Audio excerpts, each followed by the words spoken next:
Misalnya ada santriawati disuruh gurunya mencuntanakan mie ampun kawan. Ujar ustazahnya, mai jar, cuntanakan pang mie sakura 2 buting di wadah si Ica. Si Imai disuruh mencuntan mie-nya si Ica, maka Imai tidak wajib taat kepada perintah ustazahnya, karena perintah ustazahnya melanggar aturan Allah. Kalau perintahnya baik-baik aja, ya wajib nuruti supaya kita bisa jadi orang sukses. Nabi mengatakan pertama, kun aliman, jadilah ikam orang alim. Tapi susah, uyuh. Jadi orang alim tuh uyuh, lapah, nuntut ilmunya berapa puluh tahun, mengajinya memiliki guru berapa, terus kacangkalannya nang kayak apa, lapah anda jadi orang alim. Oh, kalau kada bisa jadi orang alim, ada pilihan nomor 2, au muta'alliman, jadilah orang yang belajar. Nang kayak buhan pian ini namanya pelajar, muta'allim, orang-orang yang memposisikan diri mengambil ilmu. Atau lamunnya kata kawa jua, au sami'an, orang yang mendengari ilmu. Sudah jadi pelajar kada berdengar barang katujuh, apalagi wah ini nyaman aja pang berdengar to lewat mana-mana bisa. Mungkin yang hadir di sini yang mendengar misalnya berapa jumlahnya, tapi yang nonton di live streaming orangnya mungkin lebih banyak daripada ini.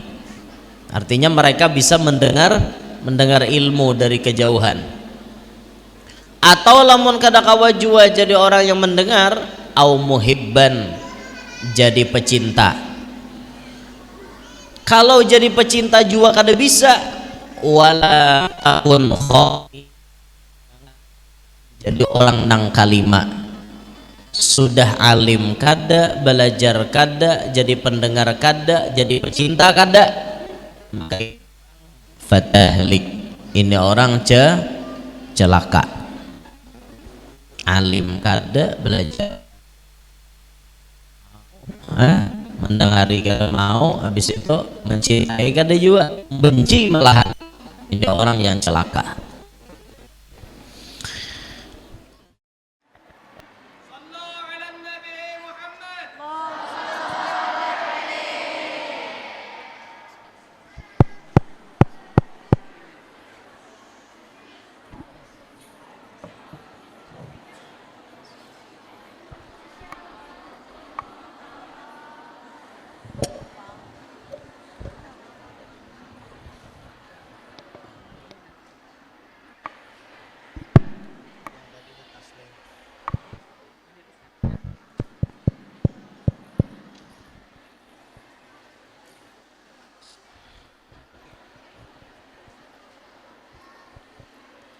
Assalamualaikum warahmatullahi wabarakatuh.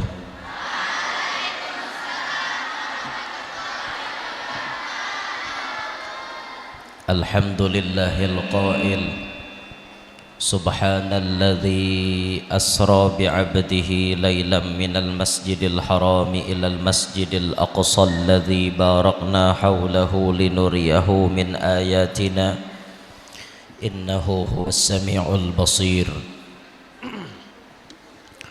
Wassalatu wassalamu ala sayyidina wa habibina wa syafi'ina wa qurrati a'yunina wa nuri qulubina Muhammad al-bashir nadhir was-sirajil munir wa ala alihi wa sahbihi wa alihi wa min masih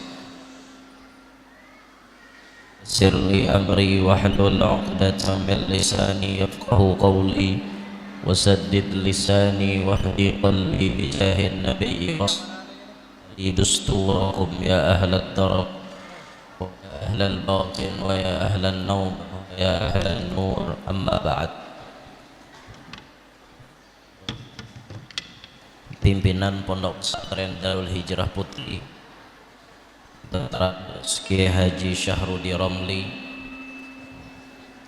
yang terhormat Ketua Badan Pembina Profesor Dr. Haji Ahmad Al-Ta'illah MAG, Ketua Badan Pengawas Haji Ridwan Arif Waluyo, Ketua Pengurus Yayasan Dr. Haji Abdul Karim SH, seluruh asatidah yang ulun muliakan serta yang ulun banggakan, santriawati sekalian, mudah-mudahan semuanya selalu dalam pandangan rahmatnya Allah, mudah menjadi penyejuk hati baginda Rasulullah. Mudah-mudahan semuanya ke depan kelak menjadi orang-orang yang sukses. Allah mentakdirkan kita berkumpul ada di dalam masjid yang mulia ini untuk bersama-sama memperingati sebuah peristiwa yang telah terjadi pada diri baginda Nabi sallallahu alaihi wasallam, peristiwa yang sangat ajaib, peristiwa yang tidak masuk akal, peristiwa yang sangat mustahil, peristiwa yang menurut rasio hasilnya pasti impossible, yaitu peristiwa diisra dan dimi'rajkannya baginda Nabi kita Muhammad sallallahu alaihi wasallam. Peristiwa ini terjadi pada 27 Rajab, 1 tahun sebelum Nabi pindah ke kota Madinah. Umur baginda Nabi saat itu wa umruhu ihda wa khamsuna wa tis'atu ashhur. Berapa? 51 tahun 9 bulan. Umur Nabi saat Isra Mi'raj 51 tahun 9 bulan. Peristiwa ini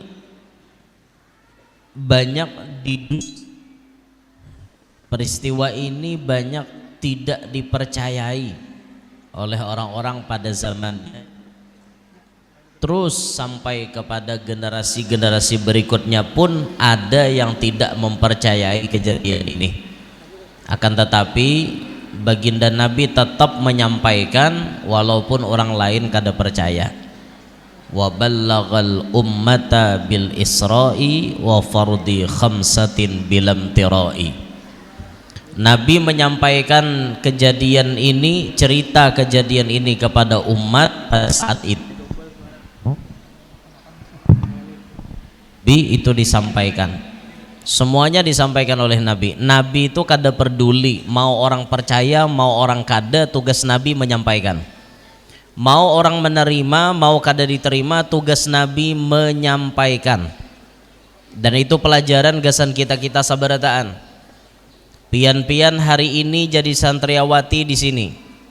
Kelak suatu saat mungkin ada di antara kalian yang di kampung mana, di desa mana dijadikan seorang panutan, dijadikan seorang ustazah misalnya, dijadikan seorang da'iyah ilallah misalnya. Dan otomatis tugasnya kalian saat itu adalah menyampaikan isi kebenaran kepada umat. Mau orang menerima atau tidak itu bukan urusan. Tugas kita menyampaikan kebenaran. Orang lain menerima ya alhamdulillah, orang lain kada nerima kada apa-apa. Karena taufik dan hidayah itu mutlak milik Allah. Bila Allah memberikan taufik, maunya menerima papadah kita. Bilanya Tuhan kada memberi taufik, biar beliuran kita memadahi udah maunya nerima. Nah maka sebelum kita tampil jadi juru dakwah, Itu yang dipasang di dalam hati paling utama adalah keikhlasan. Dan sebelum kita menyampaikan, pandang mereka yang menjadi audiens kita, pandang mereka yang menjadi pendengar kita, bahwa mereka ini adalah umat Nabi Muhammad yang semoga melewati nasihat yang disampaikan ini mereka bisa mendapatkan hidayah taufik dari Allah. Nah, kayak itu orang berdakwah. Kalau kita maasi akan kehendak kita, mungkin dakwah kita bisa tidak diterima. Yang penting keikhlasan dulu. Nah, kemudian kejadian Isra Mi'raj ini di dalamnya banyak sekali terdapat pelajaran-pelajaran yang bisa kita jadikan contoh, yang bisa kita jadikan i'tibar, yang bisa kita jadikan bahan renungan dan pemikiran. Contohnya, di dalam perjalanan Isra Mi'raj itu Nabi sallallahu alaihi wasallam dijemput oleh malaikat. Banyak malaikatnya. Utamanya pimpinan malaikat saat itu yang menjemput baginda Nabi adalah malaikat Jibril. Terus segala macam apapun yang terkait dengan Isra Mi'raj itu semuanya diarahkan, dibimbing, dipimpin oleh malaikat Jibril. Nabi pun bila di perjalanan tidak mengetahui sesuatu, maka Nabi tidak segan-segan bertanya kepada malaikat Jibril. Maka secara zahir kita menyebut Jibril itu adalah gurunya Nabi Muhammad secara zahir, supaya kita bisa membaca silsilah sanad keilmuan Nabi kita Muhammad. Jibril jadi guru sidin. Bila di perjalanan itu ada Nabi kada tahu, pasti bertakon, man haula ya Jibril, man haula, siapa ini, apa ini. Nabi bertakon karena sejatinya Nabi kada tahu di situ. Dan ini adab seorang di hadapan seperti itu. Orang yang ingin sukses, orang ingin pelajar yang sukses, menjadi pelajar yang kemudian hari jadi orang berhasil, itu ia harus memposisikan dirinya di hadapan gurunya layaknya mayat di hadapan tukang mandi. Paham? Pelajar yang ingin jadi orang sukses di kemudian hari, ia harus menjadikan dirinya seperti mayat di hadapan tukang mandi.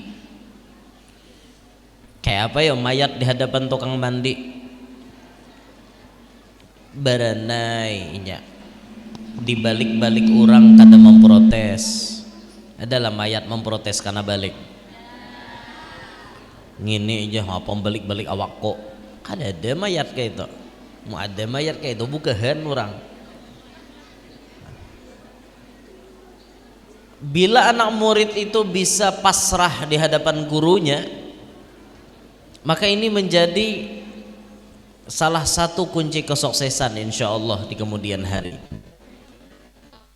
Kebanyakan murid yang tidak berhasil itu kita temukan ia berani membangkang perintah gurunya, tapi tetap digarisbawahi sesuai dengan apa yang disabdakan baginda Nabi, la ta'ata li makhluqin fi ma'siyatil khaliq.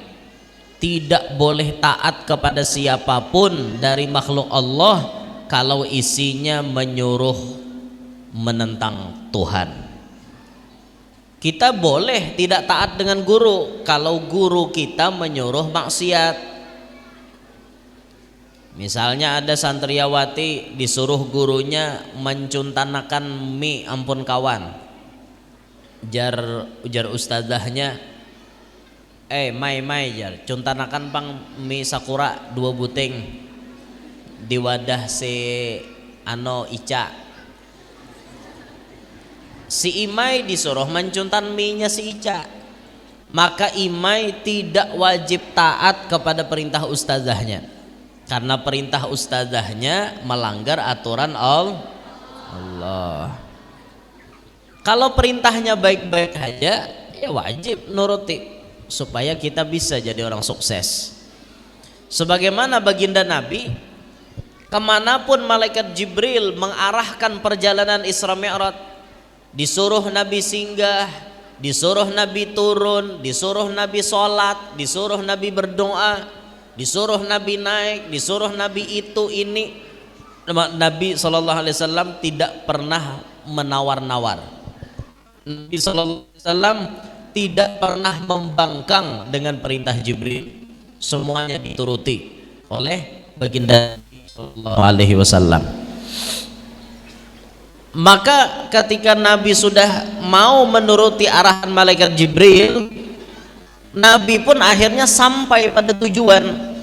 Nabi pun berhasil kepada puncak tujuan perjalanan, hatta ra'an nabiyyu rabban kallama, sampai Nabi bisa menikmati indahnya bercakap-cakap dengan Tuhannya. Tujuan akhir dapat seperti itu, sukses beliau karena paasian lawan paguruan. Nah, ini pelajaran kesan kita barataan, yang mana kita memang diwajibkan nuntut ilmu. Jar Rasulullah, talabul ilmi faridatun ala kulli muslim. Nuntut ilmu itu hukumnya fardu ain bagi tiap-tiap orang Islam, baik laki-laki maupun bini-bini wajib inya nuntut ilmu kada. Maka dalam nuntut ilmu ini kada mungkin kita nuntut ilmu sorangan, dan mungkin kita harus memiliki guru. Karena kawah hidup ini kada berguru, kita harus memiliki guru. Dan ketika kita sudah terpilih jadi orang yang terlibat dalam urusan ilmu ini satu nikmat yang luar biasa. Karena pilihan dari baginda Nabi menyuruh kita memposisikan diri kita pada beberapa tempat. Nabi mengatakan pertama, kun aliman, jadilah ikam orang alim. Tapi susah, uyuh. Jadi orang alim tuh uyuh, lapah, nuntut ilmunya berapa puluh tahun, mengajinya memiliki guru berapa, terus kacangkalannya nang kayak apa, lapah anda jadi orang alim. Oh, kalau kada bisa jadi orang alim, ada pilihan nomor 2, au muta'alliman, jadilah orang yang belajar. Nang kayak buhan pian ini namanya pelajar, muta'allim, orang-orang yang memposisikan diri mengambil ilmu. Atau lamunnya kata kawa jua, ausami'an, orang yang mendengari ilmu. Sudah jadi pelajar kada berdengar barang ketujuh, apalagi wah ini nyaman aja pang berdengar to lewat mana-mana bisa. Mungkin yang hadir di sini yang mendengar misalnya berapa jumlahnya, tapi yang nonton di live streaming orangnya mungkin lebih banyak daripada ini. Artinya mereka bisa mendengar ilmu dari kejauhan. Atau lamun kada kawa jua jadi orang yang mendengar, au muhibban, jadi pecinta. Kalau jadi pecinta jua kada bisa, wala takun jadi orang nang kalima, sudah alim kada, belajar kada, jadi pendengar kada, jadi pecinta kada, maka fatahlik, ini orang celaka. Alim kada, belajar mendengari kada mau, habis itu mencintai kada juga, benci malahan. Ini orang yang celaka.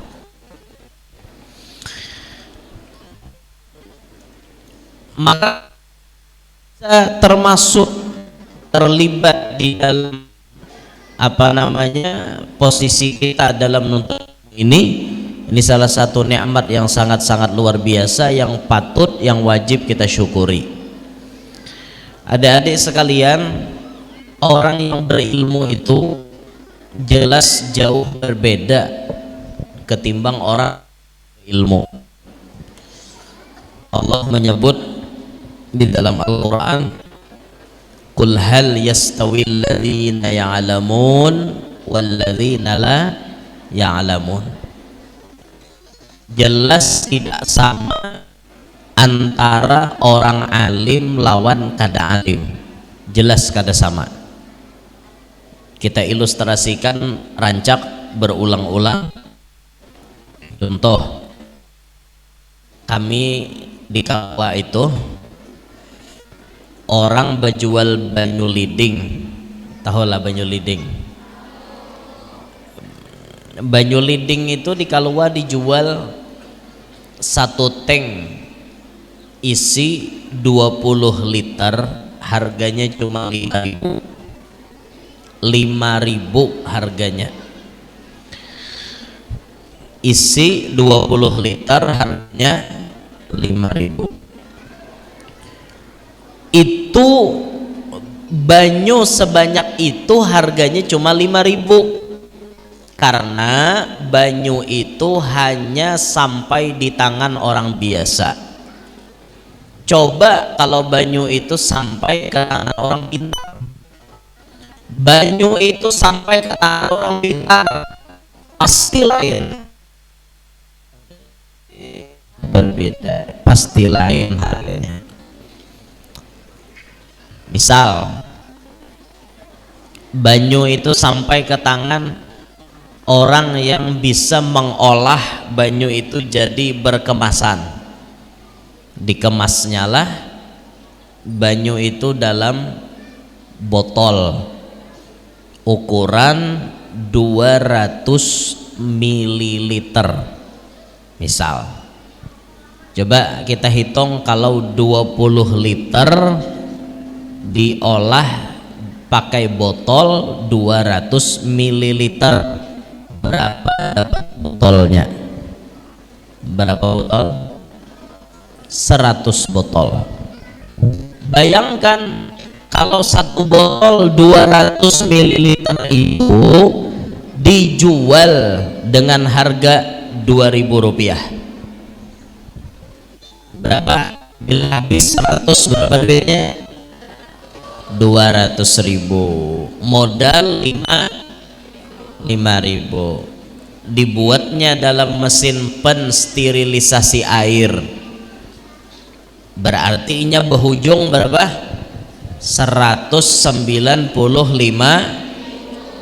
Kenapa bisa kayak itu? Karena banyu itu sampai di tangan orang pintar. Nah, belum lagi banyu itu sampai ke orang alim, sampai ke tangan guru. Guru ini misalnya berisi botol 10 di rumah tuh 200 ml aja, 10 botol manukar guru 10 botol 20 ya lah 20.000, 20 botol 20.000. Orang minta banyu, orang datang minta banyu lawan guru seikong bersama 1.000 monjoke 10 kali 100.000 1.000.000, guru bermodal cuma 20.000, berarti guru berujung berapa? 980.000. Kenapa maka larang nang kayak itu? Karena sidin bail ilmu. Coba mau bungol, maulah orang minta tiupakan banyu orang bungol, ada mau. Nah di situ dari ilustrasi seperti itu pian bisa melihat, pian bisa memikirkan, merenungkan betapa pentingnya hidup itu ilmu. Jangan bungol buntung bungol tuh jangan diharagu, buang jauh-jauh. Kita nuntut ilmu supaya ampih bungol, kita nuntut ilmu supaya hidup ini jangan bungol. Orang berilmu itu biarpun inya artinya berdiam di mana haja, tetap inya berharga, tetap orang lain menghargainya. Lihat almarhum Abah Guru sekumpul, tidak pernah dicatat dalam sejarah Abah Guru itu sekolah umum, kada pernah. Tapi walaupun beliau tidak pernah sekolah umum, ilmu agamanya yang luar biasa, sehingga menyebabkan beliau bisa memberi nasihat kepada para pejabat, ya bupati, ya gubernur, ya wakil presiden, ya para menteri, ya presiden, ya kapolri, ya panglima, semuanya datang minta nasihat. Padahal yang datang ini sekolah dunianya tinggi-tinggi, tapi tidak bisa mengalahkan pamor ketinggian sekolah agama. Nah maka dari itu penting benar kita hidup ini berilmu agama itu dinomorsatukan supaya kita bisa jadi orang sukses. Baginda Nabi, kenapa tadi beliau sukses melakukan perjalanan itu? Karena beliau dibimbing oleh paguruan sidin, yaitu malaikat Jibril. Nah jadi adik sekalian, Isra Mi'raj disimpulkan bahwa merupakan di dalamnya situ ada tanda kekuasaan Allah. Yang kedua, Isra Mi'raj itu tanda betapa mulianya Nabi Muhammad. Yang ketiga, Isra Mi'raj itu adalah wasilah Allah memberikan perintah salat kepada Nabi Muhammad. Misalnya 50 waktu. Kemudian baik masalah zahir maupun pelajaran masalah batin itu bisa didapat di dalam pelajaran Isra wal Mi'raj. Mungkin Tuhan pian di sini mendapati saja pelajaran itu dan bisa kita mengambil kesimpulan dari pelajaran Isra Mi'raj. Dan ulun tidak berpanjang lebar dalam menyampaikan ini, kiranya cukup itu yang ulun sampaikan, kurang lebihnya minta maaf. Assalamualaikum warahmatullahi wabarakatuh.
Terima kasih kepada Guru Haji Muhammad Yanur yang telah menyampaikan tausiah. Semoga bermanfaat bagi kita semua. Amin amin ya rabbal alamin. Selanjutnya doa kami mintakan kembali kepada Guru Haji Muhammad Yanur. Kepada beliau kami persilakan.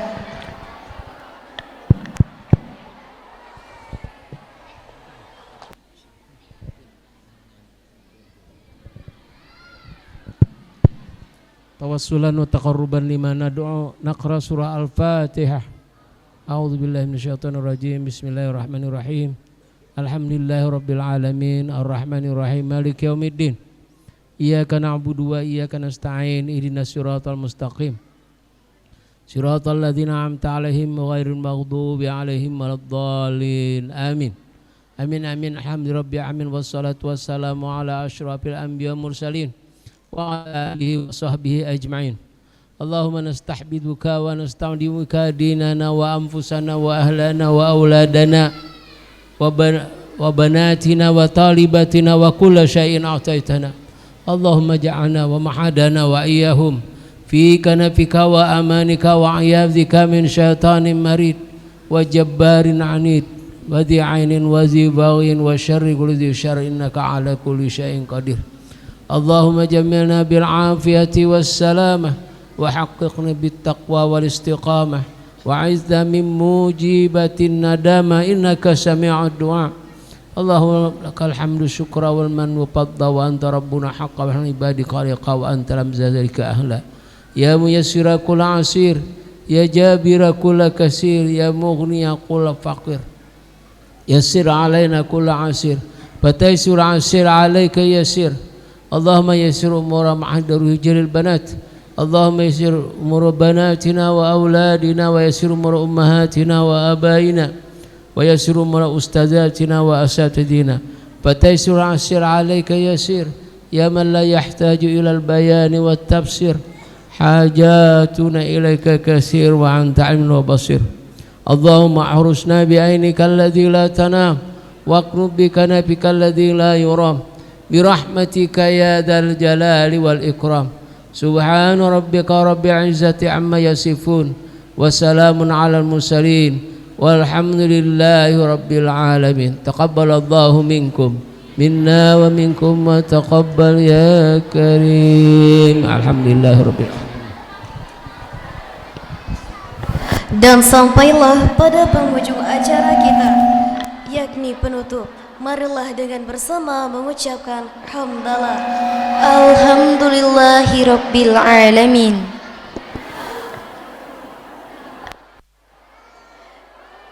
Saya Sofia Rahma dan saya Azhara Maharani. Kami selaku pembawa acara mohon pamit undur diri. Semoga Allah Subhanahu wa Ta'ala memberikan nikmat, taufik dan hidayahnya kepada kita semua. Mohon maaf apabila terdapat kesalahan, karena kesempurnaan hanyalah milik Allah semata. Wallahul muwafiq illa aqwamit thoriq. Wassalamualaikum warahmatullahi wabarakatuh.